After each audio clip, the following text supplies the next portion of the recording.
नमस्ते दोस्तों, आशा रखता हूँ आप और आपका परिवार कोरोना वायरस से सुरक्षित होगा। मार्केट में कल एक हैवी सेल ऑफ दिखा क्योंकि सभी यूरोपियन मार्केट्स और यूएस मार्केट सभी में एक सेल ऑफ दिख रहा था। उसकी वजह से मार्केट में एक सुबह ओपनिंग प्लस हुई, लेकिन जिस हिसाब से यूरोपियन मार्केट डाउन हुआ, इसमें स्पेसिफिकली जर्मनी का मार्केट बहुत डाउन हुआ, तो उसकी वजह से मार्केट में ओवरऑल सेल ऑफ दिखा। बैंकिंग में भी दिखा। जैसे कि मैं आपसे कहता रहा हूँ कि बैंकिंग से दूर ही रहना है, क्योंकि उनके एनपीएस वगैरह मोनिटोरियम जब ख़त्म होगा उसके बाद ही पता चलेगा कि एक्चुअल में जिन्होंने मोनिटोरियम लिया है वो पैसा दे रहे हैं या नहीं दे रहे हैं। एवरेज कोई भी लीडिंग बैंक, जैसे हम प्राइवेट सेक्टर की 5 लीडिंग बैंक्स में भी देखें तो वहाँ पे 30 से 40% का मोनिटोरियम है। वो सभी, मैं नहीं बोल रहा हूँ कि सभी एनपी हो जाएगा जिन्होंने मोनिटोरियम लिया है, बट उसमें से बहुत, मुझे लग रहा है एटलीस्ट 3-4% तो एनपी आएगा ही आएगा। तो वो सभी चीज़ें मेरे हिसाब से अभी फैक्टर नहीं हुई है, और वो होगी, और that will be quite crucial for bankings. तो बैंक से दूर रहना है। तो जैसे हम देख रहे हैं मार्केट में मोमेंटम कहाँ पे, मार्केट में मोमेंटम अगर हम देखें तो सिर्फ है रिलायंस में। जबकि रिलायंस का कल रिजल्ट आया, रिलायंस थोड़ा ही पॉजिटिव था, 2200 के करीब उसमें कंटिन्यूसली प्रॉफिट बुकिंग हो रही है। रिलायंस का रिजल्ट इसलिए मैं बोल रहा हूँ क्योंकि देखिए रिलायंस लीडर है, और मार्केट को 10,000 से 11,200 300 तक ले जाने में रिलायंस का कंट्रीब्यूशन 50% से भी ज़्यादा है। तो रिलायंस का अगर हम देखें रिजल्ट, तो एक्सपेक्टेड लाइन पे ही था, लेकिन बड़ा सरप्राइज रिटेल बिजनेस की तरफ से आया। रिटेल में मुझे लग रहा था इस क्वार्टर में रिटेल का बिजनेस आधे से कम होगा, बट समहाउ रिटेल बिजनेस सिर्फ और सिर्फ 30% अफेक्टेड हुआ। तो वो बहुत बड़ा सरप्राइजिंग था। बाकी सभी थिंग तो एक लाइन के एक्सपेक्टेशन के हिसाब से ही थी, क्योंकि जियो में जिस हिसाब से उन्होंने प्राइसिंग बढ़ाया है उस हिसाब से उसका एबिटा और वगैरह ग्रो हो रहा था।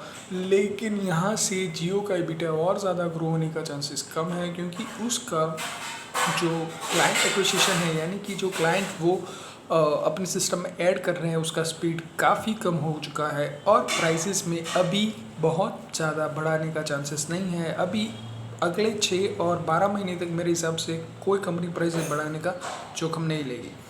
तो जियो का जो एबिटा ग्रोथ हुआ है वो वाई हमें सिग्निफिकेंट दिख रहा है, बट क्वार्टर ऑन क्वार्टर, इस क्वार्टर में प्राइस हाइस के बाद मेरे हिसाब से अभी वो इतना क्वार्टर ऑन क्वार्टर बिग नहीं दिखेगा। रहा सवाल जियो के ऑफरिंग्स का, तो जियो के ऑफरिंग्स अभी बढ़ रहे हैं, लेकिन अभी भी हम देखें, अगर हम जियो मार्ट देखें या उसमें जियो मार्ट में कस्टमर सेटिस्फेक्शन रेशियो बहुत कम है। उसके ऊपर कंपनी को काम करना पड़ेगा, तभी जाके वो अच्छा पिच होगा। उसके अलावा जियो फाइबर वगैरह का प्रॉब्लम है। अगर हम बिग सिटीज़ मेट्रोज में भी देखें, जैसे कि हम अहमदाबाद में देखें, तो वहाँ पे भी पोस्ट एरिया में भी जियो फाइबर डालने के बावजूद भी, कनेक्शन इंक्वायरी होने के बावजूद भी कंपनी कुछ काम नहीं कर रही है। तो ये सब चीज़ें हैं जिसके ऊपर कंपनी काम करेगी, तभी उसको बड़ा ग्रोथ दिखेगा। रिलायंस एक्सपेक्टेड लाइन के हिसाब से ही रिजल्ट है। कोई बड़ी मूवमेंट मुझे रिलायंस में इस रिजल्ट के हिसाब से दिख नहीं रही है, बट एफआई के डेटा में दिख रही है। कल एफआई ने इतनी नेगेटिव मार्केट मोमेंटम के बावजूद भी कैश में 200 करोड़ का स्टॉक लिया। एफ&ओ में मंथली एक्सपायरी के बाद जो उनका डेटा सेटअप है वो पूरी तरह तेज़ी की तरफ है। डिस्पाइट के टेक्निकल के हिसाब से, मेरे हिसाब से कल मार्केट ने ब्रेक डाउन कर दिया था। मार्केट ने इंपॉर्टेंट सपोर्ट लेवल के नीचे क्लोज दिया था। तो मुझे लग रहा है कि मार्केट एक्चुअली टेक्निकली वीक हो गया है, लेकिन एफआई का डेटा सपोर्टिव है, तो उसके लग रहा है कि इतनी एग्रेसिव सेलिंग जो मैं एक्सपेक्ट कर रहा था कि मार्केट जब 11,094 यानी कि 11094 निफ्टी का लेवल जब टूटेगा, तो उसके बाद बड़ा सेल ऑफ आएगा, 10,800 तक ले जाएगा। लेकिन जिस हिसाब से एफआई का डेटा है, मुझे नहीं लग रहा है कि शायद इतना सेल ऑफ आए। But still I am negative on market, specifically banks, तो उससे आप दूरी रहिए। जहाँ तक सवाल मार्केट में दूसरे मोमेंटम स्टॉक्स का है, तो हमने देखा फार्मा में बहुत अच्छी मोमेंटम आई। फार्मा में अगर हम डॉक्टर रेड्डी का रिजल्ट देखें, तो रिजल्ट ओवरऑल हम देख सकते हैं कि जिस हिसाब से एक्सपेक्टेशन बिल्ड हुआ था उसके हिसाब से तो कम ही है, बट एपीआई बिजनेस का जो ग्रोथ दिखा है, और जो पॉसिबिलिटीज़ है कि चाइनीज़ डिपेंडेंसी एपीआई में कम करनी है और कुछ और करना है, so that will be huge. तो जिस हिसाब से जो कंपनीज एपीआई में एक्टिव है उस सभी कंपनीज को बहुत अच्छा रिजल्ट मिलने की गुंजाइश है। उसकी वजह से हम देखें तो डॉक्टर रेड्डी का शेयर सिर्फ 3 दिनों के अंदर ही हम देखें तो 10 से 12% का मोमेंटम दिया है। फिर भी मैं कहूँगा फार्मा में इस कंपनी स्पेसिफिक मूवमेंट लेना बहुत मुश्किल है, इसलिए अगर आप चाहें तो फार्मा फंड्स जिसमें मेराई और रिलायंस फार्मा फंड मुझे बहुत पसंद है उसके थ्रू इन्वेस्ट कीजिए, क्योंकि कंपनीज में कभी भी कोई भी क्वेरी आ जाती है यूएसएफडीए की और वगैरह की, उसकी वजह से कंपनीज का परफॉर्मेंस सडनली डाउन हो जाता है।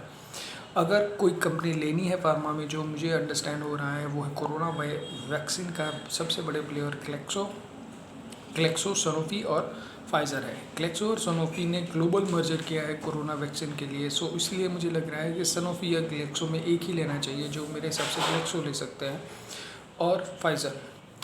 तो फार्मा में स्टॉक स्पेसिफिक की बजाय म्यूचुअल फंड के थ्रू जाना चाहिए, और अगर कुछ लेना ही है तो क्लेक्सो फाइज़र लेना चाहिए।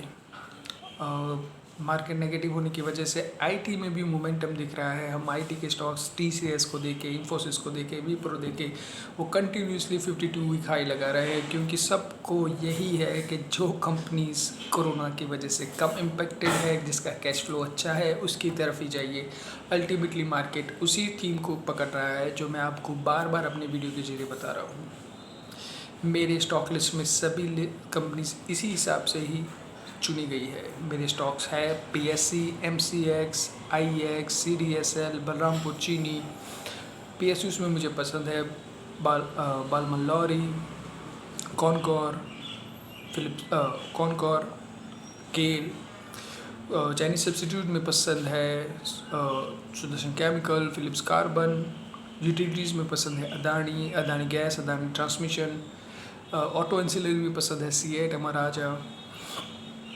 अगर हम फाइनेंशियल सर्विसेज में जाएं तो एसबीआई लाइफ, आईसीआईसीआई सिक्योरिटी, जिसके ऊपर थोड़ा बहुत खतरा बढ़ चुका है, जैसे कि एक सेबी का नया गाइडेंस आ रहा है जो 1 अगस्त से इम्प्लीफाई हो रहा है, उसकी वजह से सभी ब्रोकर्स बहुत परेशान है और पूरा बिजनेस करने का तरीका ही बदल जाएगा। तो आई थिंक वो बहुत नेगेटिव है उसके लिए, बट जब नेगेटिव शॉर्ट आउट होगा तब ऑलरेडी हमें उसका प्राइस रिकॉग्निशन मिलेगा। ICICI general insurance, HDFC AMC, so ये सभी फाइनेंशियल सर्विसेज में मुझे पसंद है। उसके अलावा अगर हम देखें ऑटो में एमएनएम, बजाज ऑटो।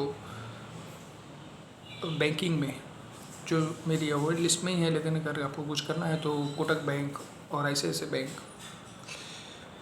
आईटी और एफएमसीजी जो मेरे सबसे फेवरेट सेक्टर है, उसमें ITC, HUL, Colgate consumer product थोड़ा नीचे आए तो प्राइस थोड़ा हाई है, नेस्ले भी अच्छा है थोड़ा प्राइस नीचे आए तो, और आईटी में इन्फोसिस, टीसीएस। तो ये मेरा पूरा स्टॉक बास्केट मैंने आपको बता दिया।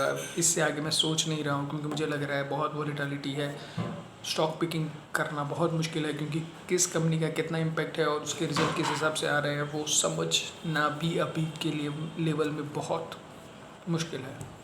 सो आई होप आप सब इसी स्टॉक्स में कुछ अपॉर्चुनिटी देखते रहिएगा, उसमें बाय करते रहिएगा। ये स्टॉक्स आपको भले ही मार्केट के हिसाब से जल्दी रिवॉर्ड ना करे, बट आपको रिस्क को कम करेंगे और आपको रिटर्न भी देंगे। आई होप मेरे वीडियो के ज़रिए आप सभी को मार्केट के सेंस लेने का अच्छा मौका मिला होगा। अभी यूएस मार्केट कल नेगेटिव मूवमेंट के बाद आज फ्यूचर तकरीबन 100 पॉइंट के करीब प्लस है, और एसजीएक्स निफ्टी 10,130 के करीब 11,130 के करीब है। बट जैसा कि मैंने पहले ही भी आपको कहा था, मुझे मार्केट में नेगेटिव मोमेंटम दिख रहा है, सो अवॉइड कीजिए। शॉर्ट अपॉर्चुनिटी बनती रहेगी, शॉर्टर्स के लिए टाइम आ गया है। लॉन्ग्स साहब आप अब ठंडे से बैठ जाइए, अभी शॉर्टर्स को पैसा कमाने दीजिए। आज के मार्केट के लिए ऑल द बेस्ट, शुभ दिन।